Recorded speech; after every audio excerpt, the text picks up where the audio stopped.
Assalamualaikum warahmatullahi wabarakatuh. Halo semuanya, perkenalkan saya Alisa Salisma dengan NIM 2024 Pada kesempatan ini, saya akan menyampaikan rangkuman materi yang membahas tentang pengembangan media dan sumber belajar. Semoga materi ini bermanfaat dan dapat kita simak dengan penuh semangat. Oke, langsung saja masuk pembahasan yang pertama, media dan sumber pembelajaran. Pengertian media pembelajaran adalah perantara untuk menyampaikan pesan pembelajaran. Media bisa berupa manusia, bahan, alat, atau peristiwa. Contohnya seperti buku, foto, video, komputer, atau lingkungan belajar. Fungsi media pembelajaran memiliki beberapa fungsi, yaitu yang pertama, memperjelas materi agar tidak terlalu verbalitas. Yang kedua, mengatasi keterbatasan ruang, waktu, dan indera. Yang ketiga, meningkatkan minat dan motivasi belajar siswa. Yang keempat, menghindari kesalahpahaman konsep. Dan yang kelima, mengatasi sifat pasif siswa dalam belajar. Ciri-ciri media pembelajaran memiliki beberapa ciri. Yang pertama, taksatif, yaitu merekam dan menyimpan peristiwa. Yang kedua, manipulatif, yaitu mempercepat, memperlambat, atau memanipulasi kejadian. Yang ketiga, distributif, yaitu pesan dapat disebarkan ke banyak tempat secara serempak. Pembahasan selanjutnya, pengertian sumber belajar. Sumber belajar adalah segala sesuatu yang dapat memfasilitasi proses belajar, seperti pesan, manusia, alat, teknik, atau lingkungan. Sumber belajar memungkinkan siswa belajar mandiri sesuai kemampuan. Kegunaan media pembelajaran berguna untuk yang pertama, menimbulkan minat belajar, yang kedua, memberikan pengalaman yang sama bagi semua siswa, dan yang ketiga, membantu siswa belajar secara visual, auditorial, dan kinestik. Dalam memilih media pembelajaran, perlu diperhatikan prinsip yang sesuai dengan tujuan pembelajaran, sesuai karakteristik siswa, relevan dengan materi, mudah diakses dan digunakan, efisien biaya dan waktu, dan yang terakhir terintegrasi dengan strategi pembelajaran. Selanjutnya jenis media pembelajaran yang pertama visual, yaitu gambar, foto, diagram, grafik, peta, dan slide. Yang kedua audio, rekaman suara, podcast, dan radio pendidikan. Yang ketiga audiovisual, yaitu video pembelajaran, animasi, dan film edukasi. Yang keempat digital atau teknologi, yaitu e-learning, aplikasi AR dan VR, dan LMS. Yang kelima, interaktif, yaitu game edukasi, simulasi, dan e-book interaktif. Yang keenam, alat peraga atau benda nyata, yaitu model 3 dimensi, maket, dan alat eksperimen. Cara memilih sumber media pembelajaran yang pertama sesuai tujuan pembelajaran atau kompetensi yang ingin dicapai. Yang kedua, relevan dengan materi dan mendukung pemahaman konsep. Yang ketiga, sesuai karakteristik siswa atau usia, minat, dan gaya belajar. Yang keempat, aksesibel dan mudah digunakan oleh guru dan siswa. Yang kelima, sumber kredibel dan aman atau informasi valid. Yang keenam, menarik dan interaktif sehingga meningkatkan motivasi belajar. Dan yang ketujuh, didukung fasilitas yang tersedia di sekolah. Selanjutnya, pada bagian ini kita akan membahas prinsip penggunaan media dalam pembelajaran. Pertama, media harus disesuaikan dengan tujuan pembelajaran agar benar-benar mendukung pencapaian kompetensi yang diharapkan.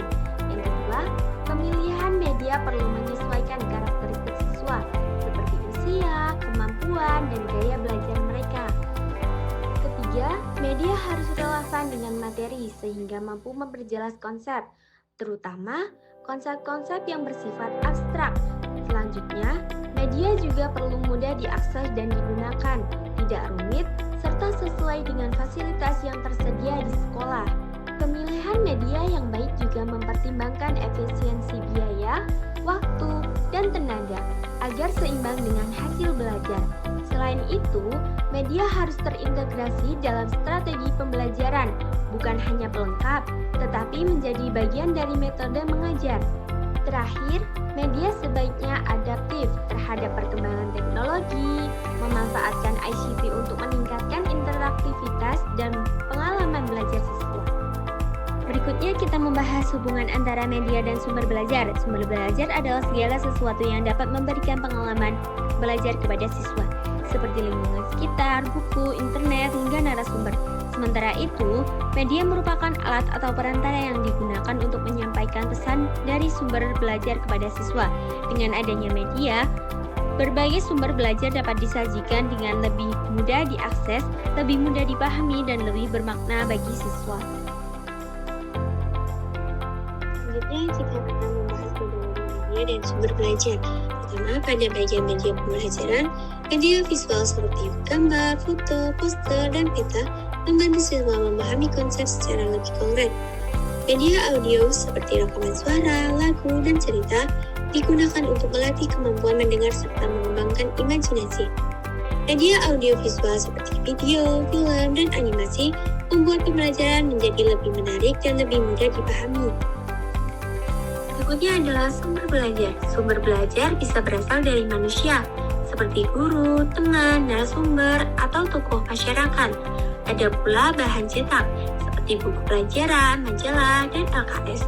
Lingkungan sekitar juga menjadi sumber belajar yang sangat penting, misalnya alam, kebun, sekolah, pasar, atau museum, karena memberikan pengalaman yang nyata dan kontekstual. Dan yang terakhir adalah sumber belajar digital, seperti internet, video pembelajaran, Google Classroom, dan YouTube Kids, yang membantu menyediakan materi secara lebih luas dan mudah diakses. Oke, masuk pembahasan yang ke-6, mengembangkan media dan sumber belajar sederhana. Pengertian umum media dan sumber belajar sederhana adalah alat atau bahan murah, mudah dibuat, mudah ditemukan, relevan dengan konteks lokal, berfungsi menyalurkan pesan dan memberikan pengalaman belajar secara lebih jelas, menarik, dan mudah dipahami. Pentingnya media sederhana adalah solusi bagi sekolah dengan fasilitas terbatas, meningkatkan motivasi, interaktivitas, dan efektivitas belajar, mendukung kreativitas guru dan siswa, mendukung pembelajaran kontekstual dan kurikulum merdeka. Strategi pengembangan oleh guru memanfaatkan lingkungan dan bahan sekitar, contohnya seperti daun, batu, kardus, dan botol. Melibatkan siswa dalam pembuatan media, mengadaptasi permainan tradisional, contohnya seperti ular tangga, kartu, dan puzzle. Menata ruang kelas yang mendukung pembelajaran aktif, dan melakukan evaluasi dan perbaikan media berdasarkan respon siswa. Contoh penerapannya seperti kartu bersama buat tantangan bahasa, barang bekas sebagai model lima sederhana, benda konkret untuk matematika, cerita rakyat sebagai sumber belajar bahasa dan IPS, dan yang terakhir proyek ini dari bahan sederhana. Masuk ke pembahasan yang ketujuh, mengembangkan media dan sumber belajar visual. Media visual adalah alat pembelajaran berbasis penglihatan yang memperjelas pesan, menarik perhatian, dan membantu ingatan. Langkah pengembangan yaitu dibagi menjadi beberapa jenis. Yang pertama, analisis. Contohnya seperti kebutuhan, karakter siswa, dan tujuan belajar. Yang kedua, desain, storyboard, layout, warna, dan font. Development, membuat media dengan software. Contohnya seperti Canva dan PPT. Keempat, implementation. Contohnya seperti uji coba di kelas, lihat respon dan pemahaman siswa. Dan yang terakhir, evaluation, yaitu revisi dan nilai efektivitas media. Bahasan selanjutnya mengembangkan media dan sumber belajar audio.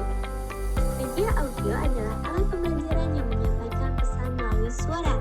Contohnya seperti rekaman, radio, podcast, musik, dan instruksi verbal. Sumber belajar audio adalah bahan atau tempat yang menyediakan informasi dalam format suara untuk mendukung belajar. Contohnya seperti CD, kaset, radio, dan plafon digital. Yaitu melatih keterampilan mendengar dan konsentrasi, memperkuat daya analisis, pemahaman, dan retensi informasi, membuat pembelajaran menarik, interaktif, dan fleksibel, mendukung pembelajaran bahasa, musik, agama, dan materi tematik.